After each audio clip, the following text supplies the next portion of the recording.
بسم اللہ الرحمن الرحیم۔ السلام علیکم ناظرین، آپ کو یاد ہوگا ہم نے چند ہفتے پہلے ایران کے موزائک ڈیفنس سسٹم یا منقسم دفاعی نظام کا ذکر کیا تھا، جس کے تحت ایرانی فوج کے دفاعی نظام کو چھوٹے چھوٹے ٹکڑوں میں تقسیم کیا گیا تھا، تاکہ اگر مرکزی کمانڈ سے ہدایات ملنے میں مشکل پیش آئے یا رابطہ ٹوٹ جائے تو یہ دفاعی گروپ اپنے اپنے طور پر کارروائیاں جاری رکھ سکیں۔ یہی وجہ ہے کہ حالیہ جنگ میں ان گروپوں نے پوری مرکزی قیادت کی ٹارگٹ کلنگ کے باوجود مزاحمت کا سلسلہ ٹوٹنے نہیں دیا، مگر اس کے نتیجے میں جہاں ایک طرف دشمن پر دھاک بیٹھ گئی تو دوسری جانب یہ نقصان بھی ہوا کہ خلیجی ممالک پر میزائل اور ڈرون حملوں کا سلسلہ بغیر وقفے کے جاری رہا، اور اس دوران ایرانی قیادت ان ملکوں سے معذرت بھی کرتی رہی اور اپنے طور پر صفائیاں بھی پیش کرتی رہی۔ لوگ اس بات پر حیران تھے کہ سعودی عرب نے اس معاملے پر غیر معمولی تحمل کا مظاہرہ کیسے کیا،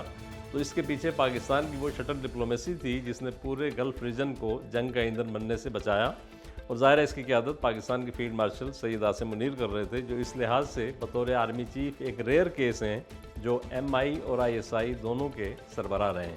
چنانچہ اپنی ان سابق پوزیشنز کی وجہ سے جہاں پڑوسی ملک ایران کے ساتھ اس کی فوجی قیادت کے ساتھ ان کا رابطہ ماضی میں بھی رہا، وہیں وہ سعودی عرب میں بھی دفاعی اتاشی کے طور پر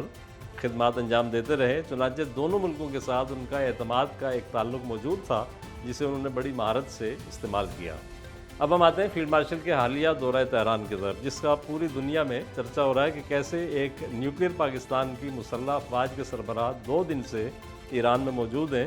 جو جنگ بندی کے باوجود عملاً جنگی زون کا حصہ ہے۔ تو فیلڈ مارشل کے اس دورے کا مقصد جہاں امریکہ اور ایران کے درمیان پیغامات کی بنیاد پر معاہدے کی شرائط کو ایک خاص سطح پر لانا ہے اور دونوں کے لیے قابل قبول بنانا ہے، وہیں ایرانی فوجی اور سیاسی قیادت کے درمیان اختلاف رائے یا خلیج کو بھی ختم کرنا ہے جو معاہدے کی راہ میں حائل ہے۔ ذرائع کا یہ کہنا ہے کہ وہ پاسداران انقلاب کی قیادت کو ان معاملات پر قائل کرنے کی کوشش کر رہے ہیں، جن پر ایران کی سیاسی قیادت تو قائل ہو چکی ہے، مگر اسرائیل اور امریکہ کے حوالے سے پاسداران کے تحفظات ابھی ختم نہیں ہوئے۔ سپریم لیڈر علی خامنئی کی شہادت کے بعد ایرانی سیاسی قیادت اور پاسداران انقلاب کی قیادت کے درمیان کچھ فاصلے پیدا ہو گئے تھے، اور جن کا پیدا ہونا فطری تھا۔ سیاسی قیادت ایک حد تک جنگ میں آگے بڑھنے کے بعد مسئلے کا مستقل حل چاہتی تھی، جبکہ پاسداران انقلاب کی پالیسی مسلسل مزاحمت کی تھی، جس کے نتیجے میں فیصلہ سازی متاثر ہو رہی تھی۔ جیسا کہ ہم نے ذکر کیا تھا کہ پاسداران انقلاب ایران کے 31 صوبوں کے حساب سے 31 بریگیڈز میں منقسم ہے، اور ہر صوبے کا کمانڈر مکمل اختیار کے ساتھ کارروائی کرتا ہے۔ چنانچہ سینٹرل کمانڈ متاثر ہونے کے باوجود پاسداران انقلاب کی جانب سے طے شدہ منصوبے کے مطابق حملوں کا سلسلہ جاری رہا۔ اس کا ایک سبب فوجی کمانڈرز کا باہمی رابطہ منقطع ہونا بھی تھا، کیونکہ حملوں کے خدشے کے پیش نظر بیشتر کمانڈرز روپوش تھے اور الیکٹرانک یا ڈیجیٹل ڈیوائسز کا استعمال ترک کر چکے تھے،